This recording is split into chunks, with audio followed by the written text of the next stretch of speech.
Hello friend, I am CMA Sandeep Kumar. आज हम लोग लाइव सेशन में टॉपिक लेकर आए हैं time of supply of services.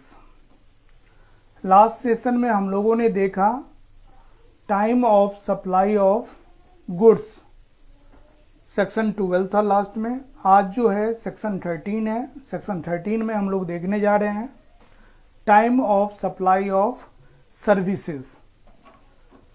तो आइए चैप्टर स्टार्ट करने से पहले एक बार हम देख लेते हैं कि हमारे पास जो टॉपिक है time of supply of services, इसके अंदर क्या क्या कंसीडर किया गया है। उन सबको हम बारीकी से एक एक करके देखते हैं कि किस किस पॉइंट पे हमें डिस्कस करना है और सभी तरह के कितने पॉइंट्स हमारे पास अवेलेबल्स। नेक्स्ट हम चलते हैं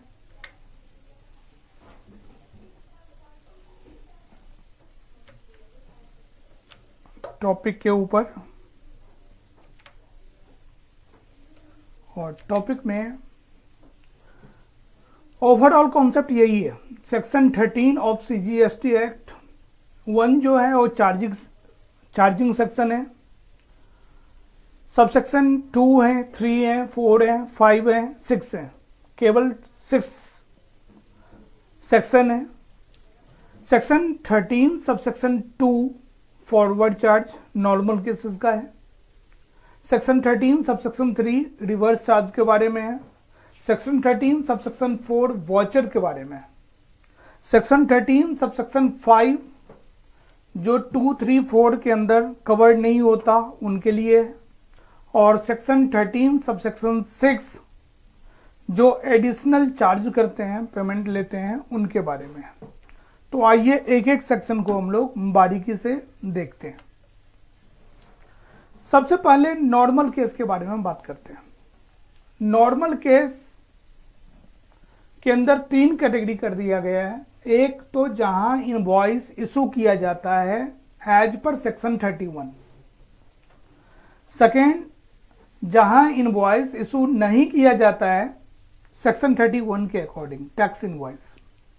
और थर्ड, अदर केसेस। इन तीनों केसेस को हम लोग पहले देखते हैं, उनके बारे में बात करेंगे। तो सेक्शन 13 सब सेक्शन 2 में हम लोग देखने जा रहे हैं सेक्शन 13 सब सेक्शन 2 के अंदर क्या क्या एग्जाम्पल्स हैं, उनको हम लोग पहले कंसीडर कर लेते हैं। सेक्शन 13 सब सेक्शन 2 ये नॉर्मल केसेस के बारे में।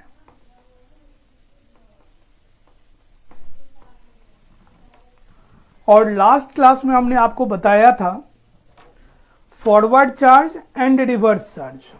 मैं फिर से एक बार फॉरवर्ड चार्ज को एक्सप्लेन कर देता हूं कि फॉरवर्ड चार्ज है क्या, फॉरवर्ड चार्जेस होता है क्या।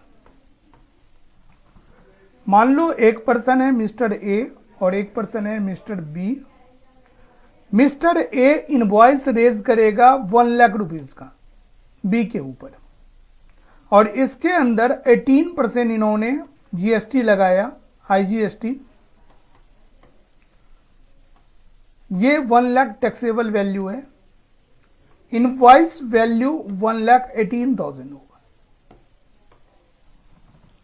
यहां ये इनवॉइस ए बी को बनाकर देगा और बी इनको 1,18,000 का पेमेंट करेगा,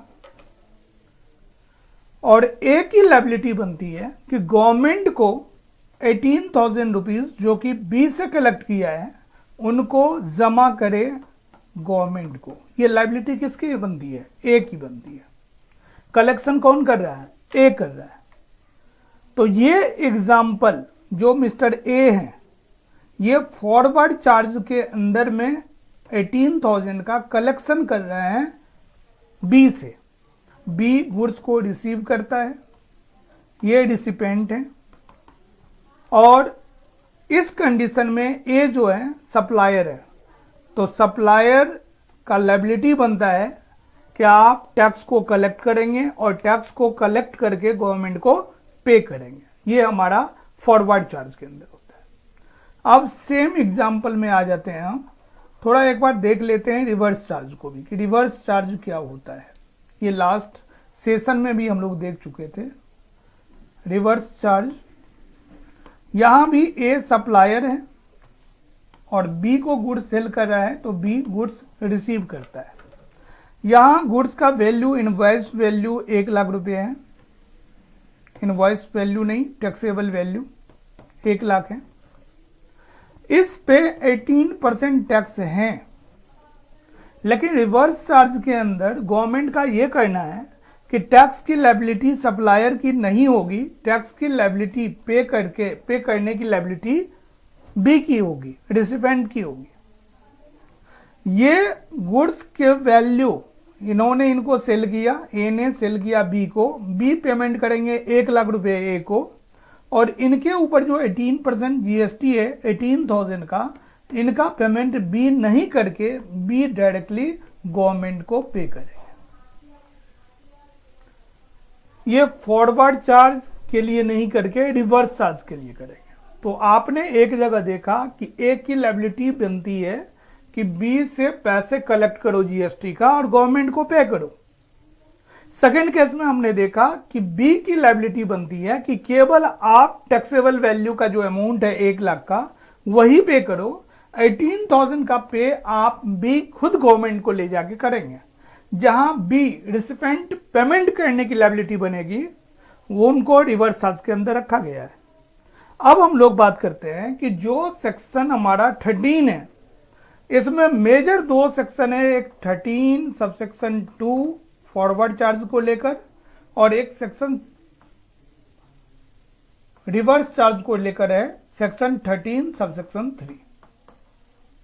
तो हम सबसे पहले फॉरवर्ड चार्ज के सेक्शन को कंसीडर करेंगे, सेक्शन 13 सबसेक्शन 2 को कंसीडर करेंगे, उनके बारे में एक एक पॉइंट पे बात कर लेंगे, फिर हम आगे बढ़ेंगे। तो आइए सेक्शन 13 सबसेक्शन 2 फॉरवर्ड चार्ज के अंदर हम बात कर रहे हैं। इस केस में इन्होंने 3 ऑप्शन डाल दिया। ऑप्शन 1 के अंदर इन्होंने बोला कि इनवॉइस का बात किया है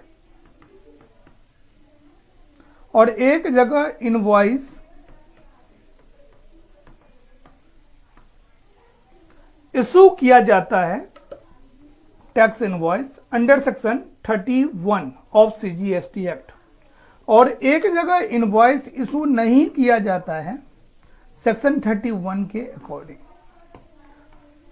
तो यहां पर time of supply of services क्या होगा और यहां पर time of supply of services क्या होगा। जनरली हम लोग देखते हैं कि time of supply of services 2 ही होता है, या तो इनवॉइस का डेट या पेमेंट का date, whichever is earlier. हम लोग यही लो एंड पढ़ते आए हैं। पेमेंट का मतलब है या तो बुक्स में रिकॉर्ड हो जाए या फिर बैंक में क्रेडिट हो जाए, बैंक स्टेटमेंट में आ जाए। इन दोनों में जो अर्लियर होगा उसको हम पेमेंट का डेट मानेंगे और जो इनवॉइस का डेट है उनको कंसीडर करेंगे। इनवॉइस और पेमेंट के डेट में से जो भी पहले आता है उसको हम क्या मान लेंगे, time of supply of service.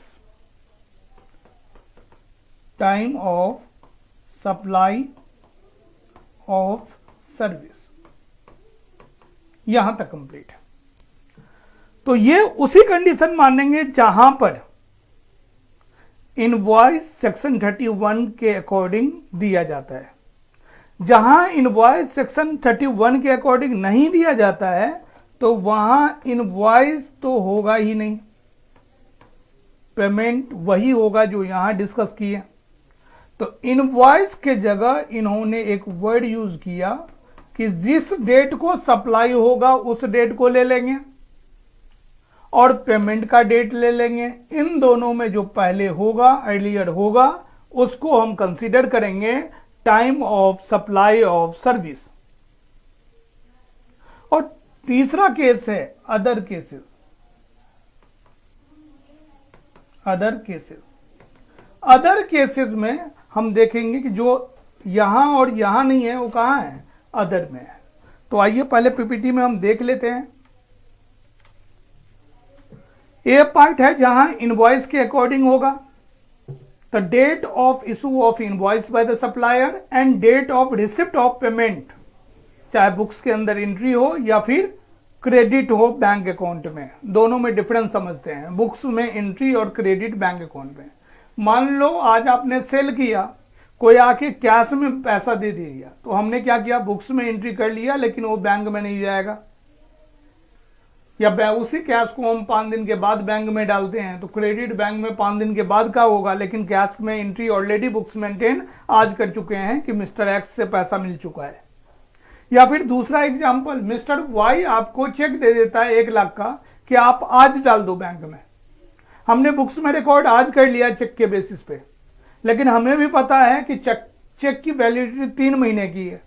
10 दिन के बाद कोई लड़के जा रहे थे बैंक तरफ, हमने बोला ये चेक भी डाल देना बैंक में, तो पैसे जो क्रेडिट होगा हमारे अकाउंट में वो 10 दिन के बाद होगा।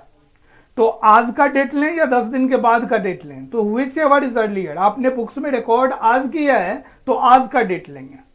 तो इनको हमेशा जहां भी date of receipt of the payment होगा उसमें आप समझ लेना बुक्स के अंदर कब लिखा गया या हमारे अकाउंट में क्रेडिट कब हुआ, उन दोनों में जो अर्लियर होगा उसी डेट को हम date of receipt of payment बोलेंगे। तो इस सिचुएशन में हमने देखा कि जहां इनवॉइस की बात कर रहा है, इन दोनों में जो पहले होगा, अर्लियर होगा, उसी डेट को, उसी टाइम को माना जाएगा time of supply of services.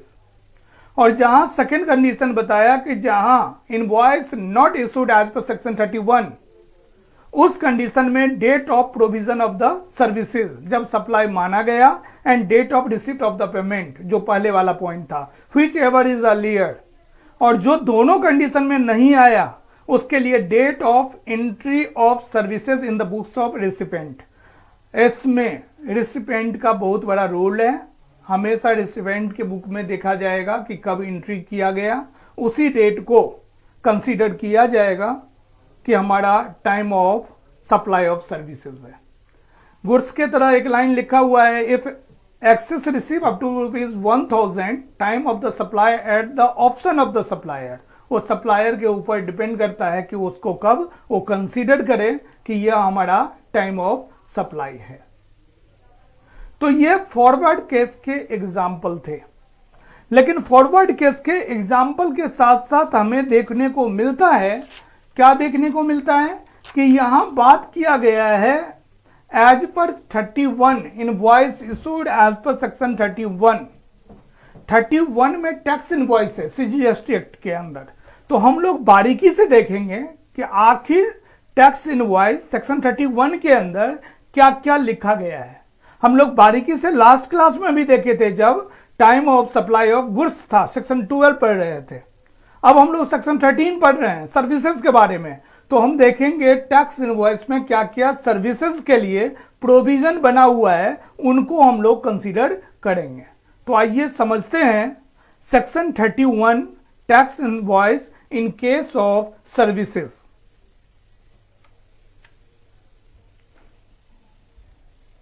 Section 31 यहां लिखते हैं हम सेक्शन 31 क्या है, 31 सीजीएसटी एक्ट का tax invoice.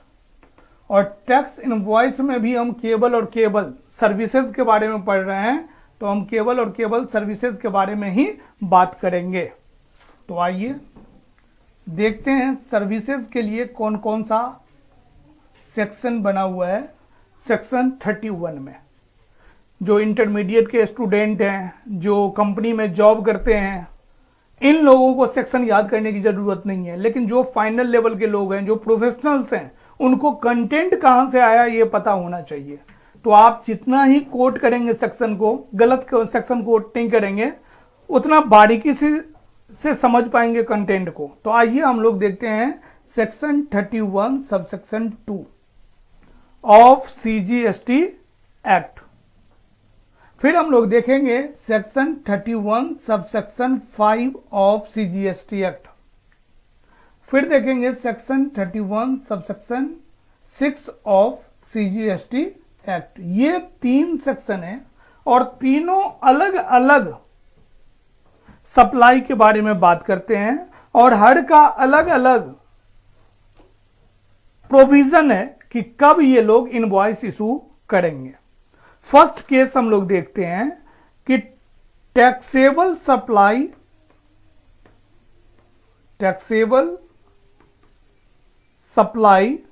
Of services. Taxable supply of services ये कहां लिखा हुआ है? सेक्शन 31 सबसेक्शन 2 में यहां लिखा हुआ है। यहां इन्होंने 2 केस बता दिया। एक बोला यदि इंश्योरेंस कंपनी है, यदि बैंकिंग कंपनी है, यदि कोई फाइनेंशियल सर्विसेज देने वाली कंपनी है, और इनको छोड़ के कोई अदर केसेस है, अदर, इन दोनों सिचुएशन में ये कंपनी जब भी सर्विसेज देंगे तो सर्विसेज के विदिन 45 डेज के अंदर अंदर आपको इनवॉइस इशू करना पड़ेगा। ये फर्स्ट पॉइंट है। और अदर केसेस में 30 डेज का टाइम लिमिट दिया गया, इतना दिन के अंदर में आपको इनवॉइस इशू कर देना है। और जिस दिन, ये मैक्सिमम लिमिट है, जिस दिन टाइम दिया जाएगा या इनवॉइस इशू कर देंगे उसी डेट को time of supply of services मान लिया जाएगा। सेकेंड कंडीशन है continuous services, continuous supply of services.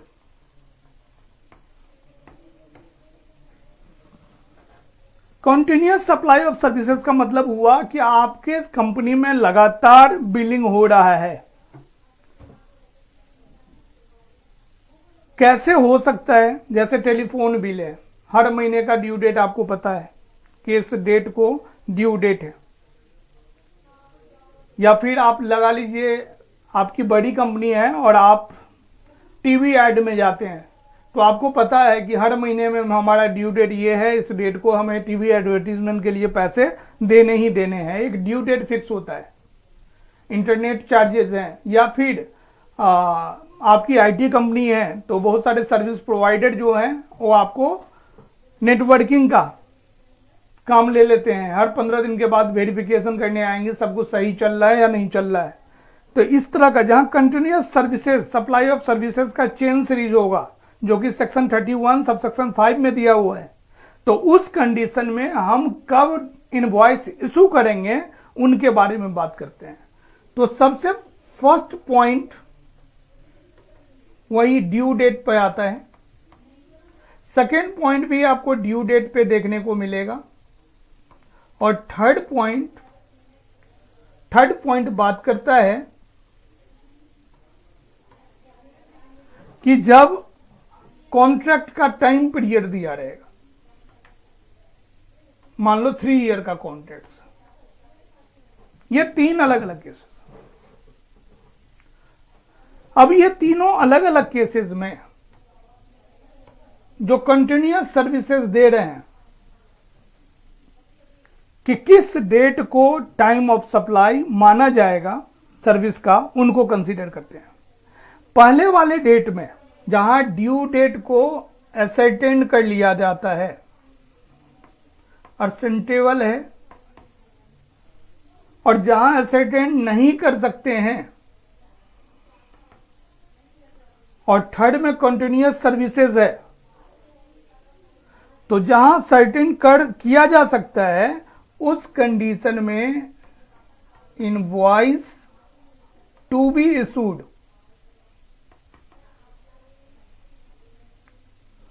on or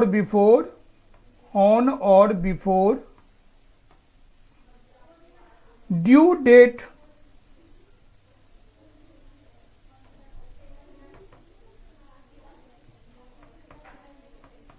to the payment। और जहां एसरटेन नहीं कर पाएंगे वहां same line, invoice to be issued the date, किस डेट को, द डेट व्हेन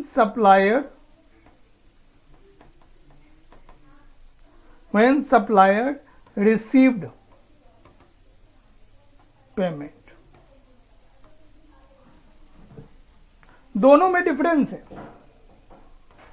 जहां ड्यू डेट फिक्स है 10 तारीख को होगा तो इनवॉइस हम 10 तारीख को या उससे पहले इनवॉइस हम दे सकते हैं। लेकिन जहां डिसाइड ही नहीं है कि किस डेट को होगा तो जिस डेट को सप्लायर पेमेंट रिसीव करता है उसी डेट को होगा।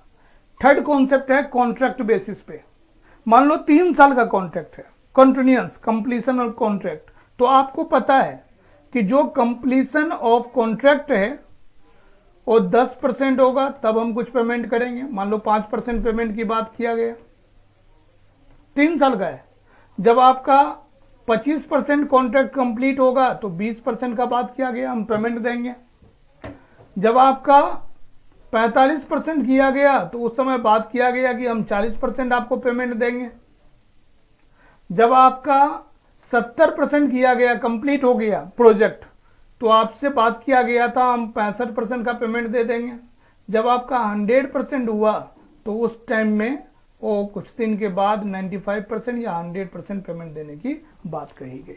ये 3 साल का है जहां परसेंटेज ऑफ कंप्लीशन के ऊपर पेमेंट की बात कही गई ए एंड बी के बीच में। तो हमारे लिए परसेंटेज ऑफ कंप्लीशन क्या है, ये 10%, 25%, 45%, 70% है, 100%। इसके बेस पे पेमेंट किया जा रहा है। इसी के बेस पे, इसी को बेस लेकर हम इनवॉइस बना रहे हैं और इनवॉइस के ऊपर पेमेंट किया जा रहा है। तो ये इवेंट है, इन्हीं को लॉ में इवेंट बोला गया है। तो 10% जब होगा एक इवेंट क्रिएट हुआ और एक बिलिंग किया जाएगा, इनवॉइस दिया जाएगा। जब 25% होगा एक इनवॉइस क्रिएट किया जाएगा इवेंट के अगेंस्ट। जब 45% होगा तो एक इवेंट के अगेंस्ट इनवॉइस क्रिएट किया जाएगा। जब 70% होगा एक इवेंट के अगेंस्ट इनवॉइस क्रिएट किया जाएगा। तो ये हम लोग देखें कि जहां कॉन्टिन्यूअस सप्लाई ऑफ सर्विसेज है उस कंडीशन में कब कब इनवॉइस को इशू किया जा सकता है। और लास्ट कंडीशन है सेक्शन 31 सबसेक्शन 6, जहां पे सर्विसेज तो चल रहा था लेकिन उस सर्विसेज को बंद कर दिया गया, सीजेशन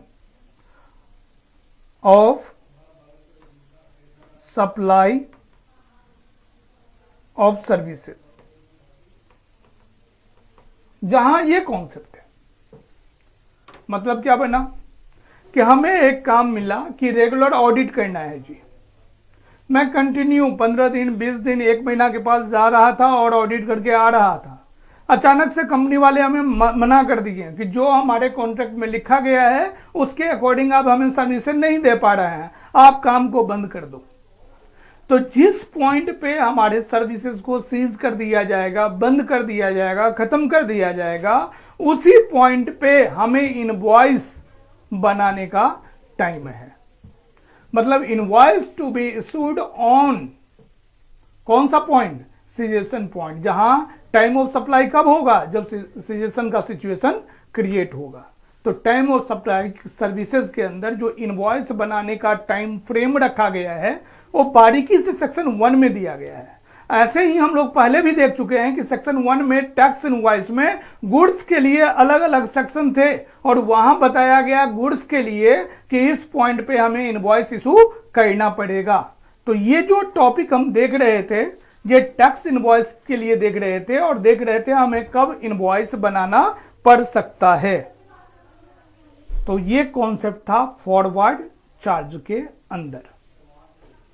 अब आप देख सकते हैं जो फर्स्ट इनवॉइस था ए पॉइंट, इसी ए पॉइंट का वो 3 अलग अलग इनवॉइस से रिलेटेड सेक्शन थे। तो हमारे पास प्रोविजन यही है, इसी हिसाब से क्वेश्चन आंसर दिया जा सकता है। अब हम नेक्स्ट चलते हैं। यहां लॉ 31(2) में क्या लिखा हुआ है उनको, ये क्या था, टैक्सेबल सप्लाई ऑफ सर्विसेज था। कॉन्टिन्यूस सप्लाई ऑफ सर्विसेज, जहां पेमेंट सर्टेन है कि इस डेट को मिलेगा, वहां पे invoice to be issued on before due date to the payment. लेकिन जहां नॉट सर्टेबल है वहां invoice to be issued on the date when supplier receive payment होगा। और लास्ट कंडीशन है कहां, जहां payment is link to the completion of an event. Event means 10%, 25%, 45%, 70% percentage of completion के बेस पे। तो the invoices shall be issued before और after the time of completion of the event. Just इन चीजों को सेक्शन 35 सबसेक्शन ये 6 में था, 5 नहीं है, 6 है ये। 5 में ये 3 पॉइंट हैं, 2 पॉइंट, एक 5 में ही थर्ड पॉइंट है। और लास्ट पॉइंट है सेक्शन 35 6 में, जहां सीज हो जाता है, सर्विसेज बंद किया जाता है, उस सर्विसेज में कब माना जाएगा, when the supply ceases and such invoice shall be issued to the extent of the supply. तो इस तीनों सिचुएशन को हमने देखा। अब हम बात करते हैं reverse charges. Section 13 subsection 3। Already reverse charge क्या होता है डिस्कस कर चुके हैं। क्या होता है, लायबिलिटी टू पे टैक्स बाय द रिसिपेंट। अभी क्या था, लायबिलिटी टू पे tax bye the supplier forward charge में, और रिवर्स चार्ज में लायबिलिटी टू पे टैक्स बाय द रिसिपेंट। ये हमारा रिवर्स चार्ज है। डिफिनेशन दिया हुआ है section 2 subsection 290 subsection 2 subsection 98 of CGST act. आइए यहां देखते हैं रिवर्स चार्ज में, और इनको बारीकी से देखते हैं क्या क्या केसेस हो सकते हैं, कि किस तरह का इन्होंने एक अच्छा कॉन्सेप्ट डिस्कस किया है, एसोसिएटेड इंटरप्राइजेस। आइए उनको हम देख लेते हैं, फिर उनके बाद हम आगे चलते हैं कि reverse charges. Section 13 subsection 3 reverse charges के अंदर, और एक वर्ड था एसोसिएटेड एंटरप्राइजेस।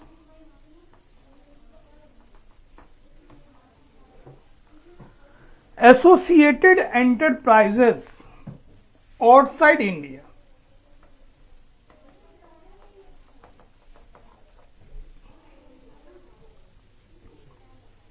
सबसे पहले 3 केस यहां भी दिया। एसोसिएटेड एंटरप्राइजेस है, एसोसिएटेड एंटरप्राइजेस नहीं है, and other cases. Associated enterprises है, एसोसिएटेड एंटरप्राइजेस नहीं है, और अदर केसेस। एसोसिएटेड एंटरप्राइजेस का मतलब हुआ मेरी कंपनी इंडिया में है, मैं एक बाहर के कंपनी से टाई अप कर रखा हूं, मेरा रिलेशन है, मेरा इंटरेस्ट है कंपनी में, हमारा शेयर होल्डिंग हो सकता है, हमसे एसोसिएटेड है। ये बोल लो कि हमारी ही कंपनी है, हमारे कंट्रोल में कंपनी है, उसके साथ ट्रांजैक्शन आप कर रहे हो। यदि आप उसके साथ ट्रांजैक्शन करेंगे तो इनवॉइस मैटर नहीं करता जी, क्योंकि वो अपनी ही कंपनी है, जब मर्जी तब इनवॉइस भेज देगा, जितना मर्जी तब इनवॉइस का वैल्यू लिख देगा। और एक बात पेमेंट का है, तो वहां इनवॉइस मर्जी नहीं चलेगा, पेमेंट के बेस पे चलेगा। और जहां एसोसिएटेड नहीं है वहां हम इनवॉइस लेकर चलेंगे, और सर्विसेज है तो कुछ टाइम पीरियड देंगे, 60 दिन का टाइम पीरियड देते हैं। और पेमेंट तो है ही, पेमेंट का मतलब वही जो पहले पढ़ चुके हैं, या तो बुक्स में एंट्री हो जाए या फिर बैंक में ट्रांजैक्शन कंप्लीट हो जाए। तो ये 2 अलग अलग सिचुएशन है। अब एक और बात आता है, आपने पढ़ा होगा जीएसटी में इंपोर्ट ऑफ सर्विसेज।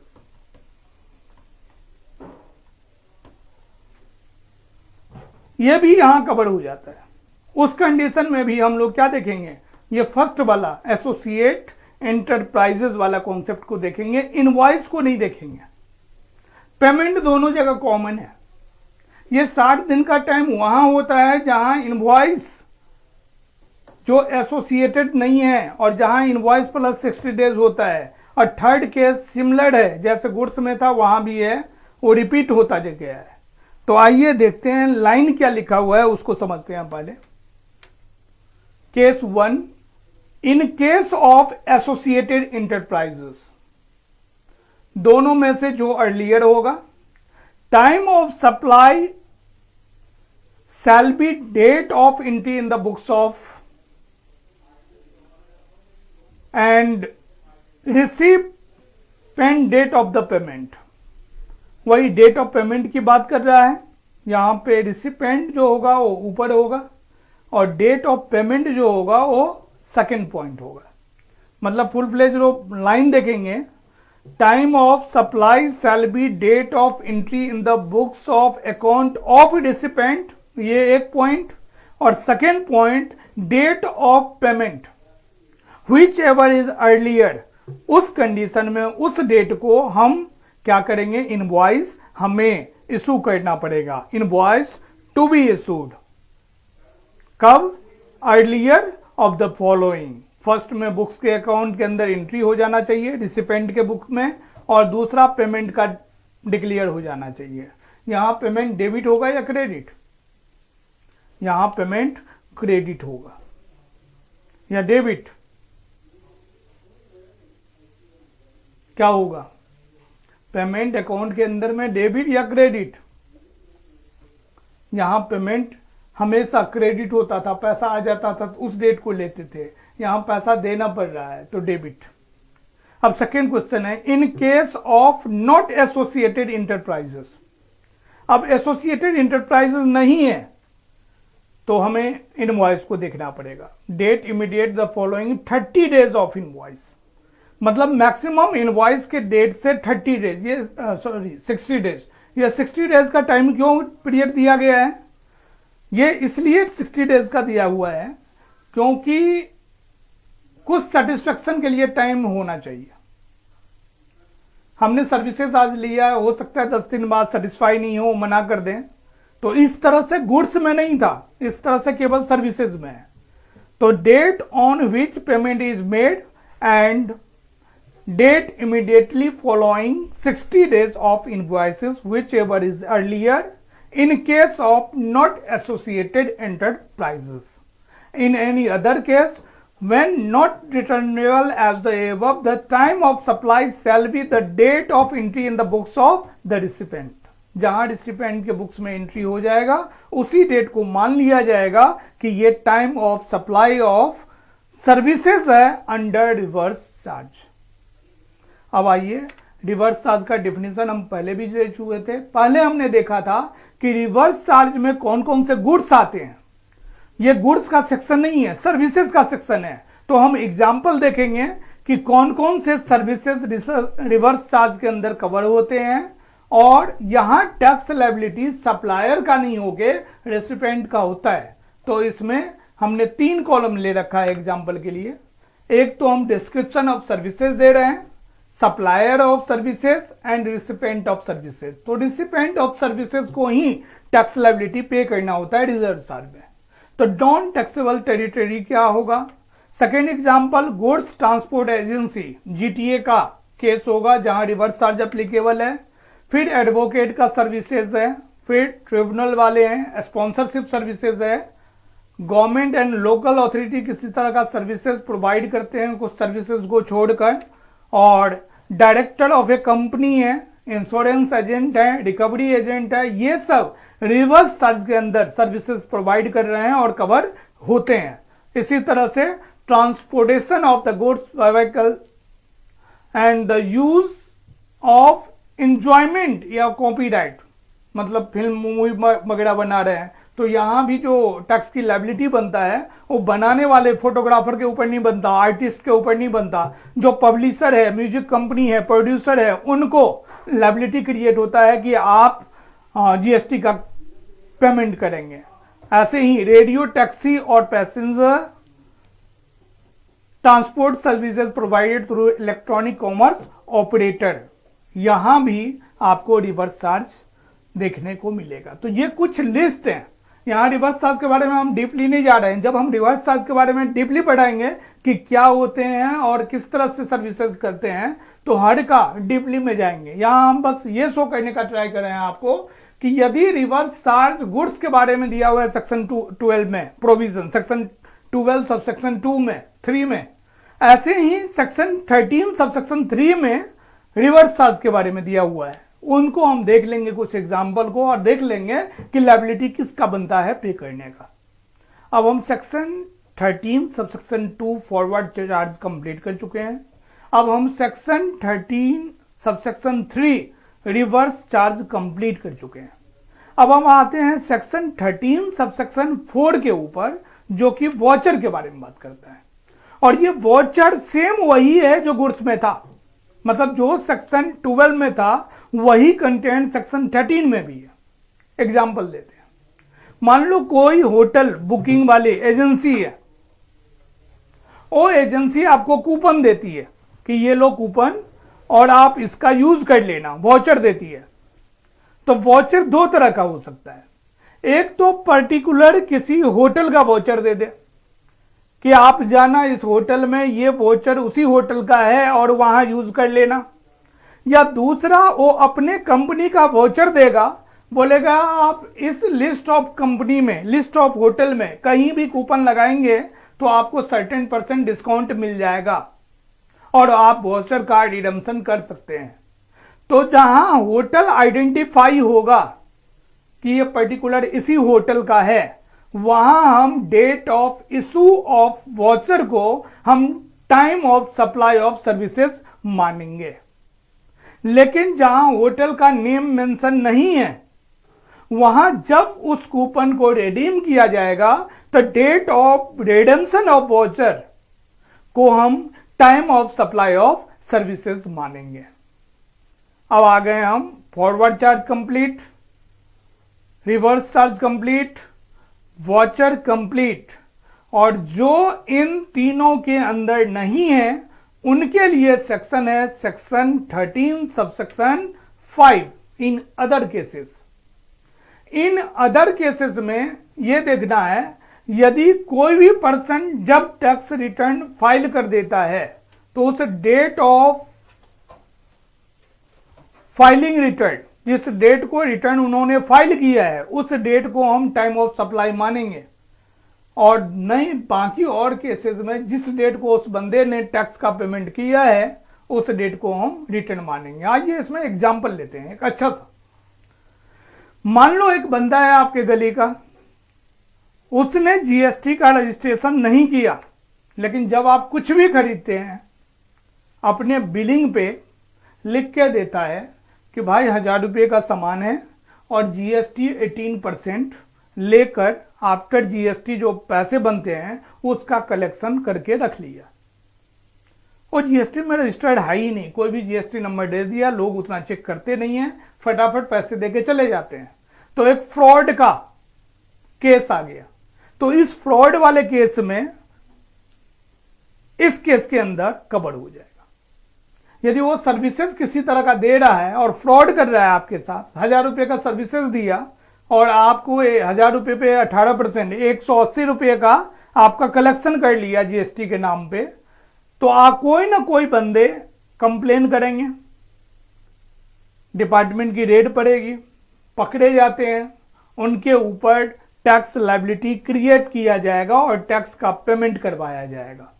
जिस डेट को टैक्स का पेमेंट करवाया जाएगा उसी डेट को the time of supply of services माना जाएगा इस सिचुएशन में। अब लास्ट सिचुएशन चलते हैं। किसी तरह का लेट फी, पेनल्टी, इंटरेस्ट के हिसाब से किसी तरह का पेमेंट बनता है, उस केस में किसको हम मानेंगे time of supply of services. तो थोड़ा इसमें एग्जाम्पल लेके समझाते हैं, वो आपको थोड़ा जल्दी समझ में आएगा। तो आइए एग्जाम्पल लेते हैं।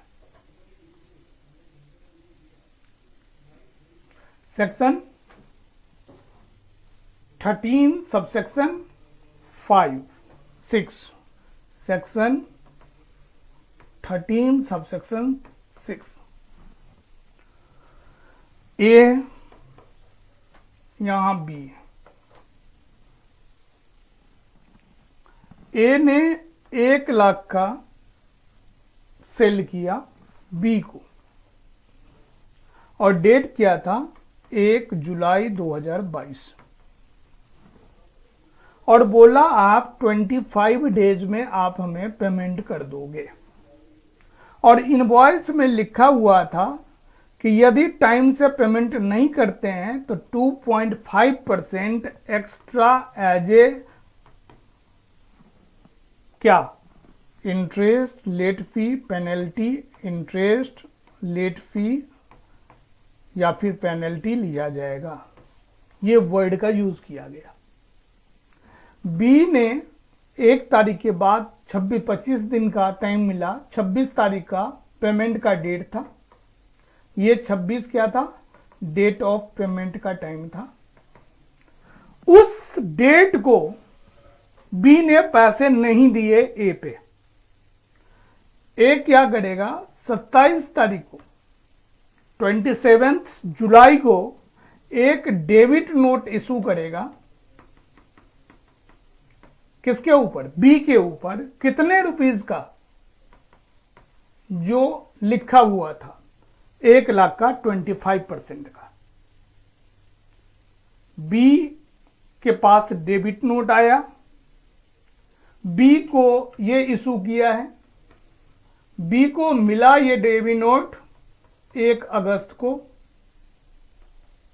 डेबिट नोट उसे मिल चुका है, रिसीव हो चुका है बी को। और बी ने पेमेंट किया डेबिट नोट का 2500 का पेमेंट किया है 10 अगस्त को। मान के चलो इस डेट को पेमेंट किया है। यदि बी ने इस डेट को पेमेंट किया, बी ने डेबिट नोट रिसीव किया है, receive debit note on 1 August, issue debit note on 27 July, 1 August, 10 August, 27 July, 26 July, 25 days, 1 जुलाई, बहुत सारे डेट हो गए। ये जो एक्स्ट्रा अमाउंट है 2500, वो किस डेट को time of supply of services माना जाएगा। तो आइए लॉ में देखते हैं किस डेट को लिखा हुआ है। लॉ में लिखा हुआ है delayed payment of any consideration shall be the date on which the supplier receive such addition in value.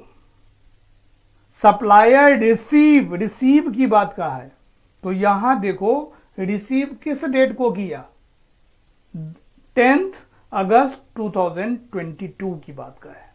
तो हमारा जो आंसर आएगा कि time of supply of services का डेट कौन सा होगा, 10 अगस्त 22। तो इसमें मेनली वही देखना था। कोई भी एडिशनल पेमेंट लेते हैं by way of interest late fee and penalty, तो ड्यू डेट, जिस डेट को supplier value cash amount receive करता है, ए रिसीव करता है बी से, जिस डेट को उसके पास आ जाता है पैसा, उसी डेट को time of supply of services माना जाएगा। तो इस सेक्शन में आज के टॉपिक में जनरली हम लोग यही देखना था। एक परफॉर्मा इनवॉइस था, ये गुड्स में भी था, सर्विसेज में भी था, ऑलरेडी कवर कर चुके हैं सर्विसेज में, इनको आप देख लेना। और इस सेक्शन रिलेवेंट सेक्शन है जो बार बार देखने को मिलता है। यहाँ सेक्शन 2 सबसेक्शन 32 नहीं 33 है, continuous goods, continuous supply of services का। ये गुड्स लिखा हुआ है, ये पहले वाले हैं। लेकिन जब सेक्शन 2 सबसेक्शन 33 देखेंगे, वहां मिलेगा आपको continuous supply of services. Recipient वही है, रिमूवल वही है, रिजल्ट चार्ज वही है, सप्लायर वही है और वाउचर वही है। तो रिलेवेंट सेक्शन आपके पास यही है। और हम लोग कुछ ऑफर करने जा रहे हैं। क्या आप साल भर जीएसटी अपडेट हमसे चाहते हैं, या फिर जीएसटी सर्टिफिकेट कोर्स हमने chartered accountant, cost accountant, company secretary institute से पहले ही लॉन्च किया था और 450 बच्चों से ज़्यादा को पढ़ाया था। अब हम दोबारा स्टार्ट करने जा रहे हैं, लेकिन जो प्रोफेशनल स्टूडेंट हैं उनको 25% ऑफ है। उनको प्रैक्टिकल नॉलेज और थ्योरी का वास किया जाएगा। इंटर एंड फाइनल का भी क्लासेस स्टार्ट हो रहा है, लेकिन बस हम थ्योरी वाले नहीं हैं, हमें प्रैक्टिकल भी चाहिए। प्रैक्टिकल का मतलब वो नहीं क्वेश्चन आंसर सॉल्व करवा दिए, हमें चाहिए कि प्रैक्टिकल नॉलेज कैसे हैंडल करते हैं और कैसे करते हैं, रिटर्न फाइल कैसे करना है। मतलब आईडीटी क्लासेस लेने के बाद आपको फील होगा कि मुझे आईडीटी का सब काम करने आता है, इंक्लूडिंग केस लॉ।